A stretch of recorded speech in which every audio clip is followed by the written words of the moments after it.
Hello, നമസ്കാരമുണ്ട്. ഇന്ന് വ്യത്യസ്തമായ 3 മീൻമുട്ടകളുടെ റെസിപ്പിയാണേ. ഏറ്റവും അവസാനം എല്ലാവരുടെയും ഫേവറേറ്റ് ആയിട്ടുള്ള ഒരു മീൻമുട്ട കൂടിയുണ്ട്.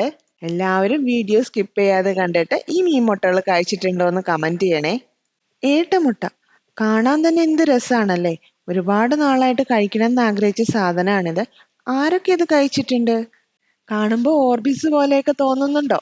ഏട്ടമുട്ട ആദ്യം മഞ്ഞൾപ്പൊടിയും ഉപ്പും വെള്ളവും കൂടി ചേർത്ത് നന്നായിട്ടൊന്ന് വേവിച്ചെടുക്കാം. ദാ ഇതുപോലെ കളറൊക്കെ ഒന്ന് മാറി വരണം കേട്ടോ.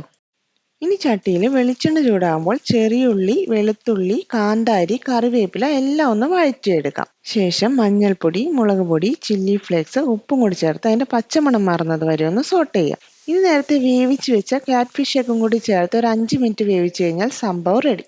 ഇതിന്റെ ടേസ്റ്റ് വൈസ് ഒരു മിക്സഡ് ഒപ്പീനിയൻ ആയിരിക്കും, പക്ഷെ എനിക്കിത് ഒരുപാട് ഇഷ്ടപ്പെട്ടു കേട്ടോ. ദാ ഈ ഒരു ഐറ്റം കൈ കിട്ടിയപ്പോഴാണ് കേട്ടോ ഇതിന് മുട്ട ഉണ്ടാവുന്ന ആദ്യമായിട്ട് അറിയുന്നത് തന്നെ. സത്യം പറയാലോ, ശരിക്കും ഞാൻ ഞെട്ടി. ഇതാണ് കണവ മുട്ട, അല്ലെങ്കിൽ സ്ക്വിഡ് എഗ്, കട്ടിൽ ഫിഷ് എഗ് എന്നൊക്കെ പറയും. എന്നെ പോലെ ഇത് ആദ്യമായിട്ട് കാണുന്നവർ ആരൊക്കെയുണ്ട്? ആദ്യം മുട്ട ഉപ്പും മഞ്ഞൾപ്പൊടി ഇട്ടൊന്ന് വേവിക്കാം. ശേഷം ചെറിയുള്ളിയും കൂട്ടുകാരും പൊടികളും ഉപ്പും കറിവേപ്പിലയും കൂടി ചേർത്തൊന്ന് അരച്ചതും കൂടി ഇതിലേക്ക് ചേർത്ത് കൊടുക്കാം. ഇനി ഇതൊന്ന് നന്നായി മിക്സ് ചെയ്ത് അരമണിക്കൂർ റെസ്റ്റ് ചെയ്യാൻ വെക്കാം.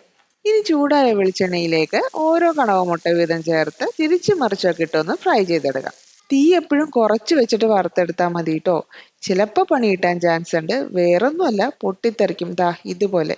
അപ്പോൾ നമ്മുടെ കണവ മുട്ട ഫ്രൈ റെഡിയാണേ. ആരൊക്കെ ഇത് കഴിച്ചിട്ടുണ്ട്? ടേസ്റ്റ് വൈസ് എല്ലാവർക്കും അത്രക്കങ്ങോട്ട് ഇഷ്ടപ്പെടാൻ ചാൻസ് ഇല്ല എന്നാണ് എൻ്റെ ഒരു ഇത്. എനിക്കൊരു ഓക്കെ ആയിട്ടായിരുന്നു കേട്ടോ. ഇന്ന് വലിയൊരു മീൻമുട്ട കിട്ടിയിട്ടുണ്ട്. എൻ്റെ ഫേവറേറ്റ് ആണിത്. നിങ്ങൾക്ക് ഇഷ്ടമാണോ മീൻമുട്ട? ഞാൻ ആദ്യമായിട്ടാണ് ഇതുപോലെ വലിയൊരു മീൻമുട്ട കാണുന്നത് തന്നെ.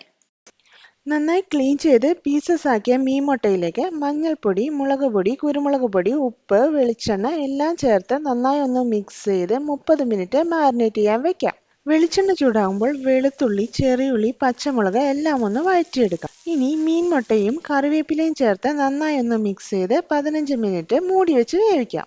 ഇടയ്ക്കൊന്ന് അടപ്പ് തുറന്ന് നന്നായി ഇളക്കിയിട്ട് ആ പീസസ് ഒക്കെ ഒന്ന് ഉടച്ചു കൊടുക്കാം കേട്ടോ. അവസാനം അല്പം കുരുമുളക് പൊടിയും കൂടി ചേർത്ത് നന്നായി ഒന്ന് മിക്സ് ചെയ്ത് കൊടുക്കാം.